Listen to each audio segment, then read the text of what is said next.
How to hide every post on Facebook. Hi guys, so in this video, I'll teach you how to hide every post on Facebook. So if you want to learn how it's done, watch this video until the very end. It's pretty quick and simple, so let's go. So in order to do that, what we need to do is to just head over to our Facebook app.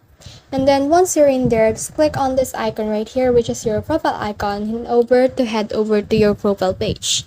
And now that you're here, just click these three dots. Then you will see here the activity log. So just click on activity log right there. And once you're done there, you can see this your posts. So click on manage your post right here. And then you will see this tick box right here with all. So let's click on all right here.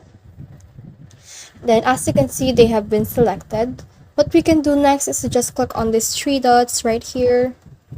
And then you can see the option to change audience. So just click on that. And then just click on change audience right here again.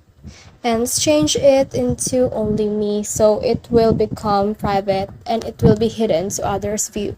So click on change right here and it will be changed into only me. So that's the whole process.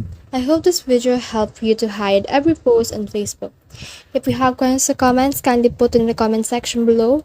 And if not, don't forget to subscribe and like. Thanks!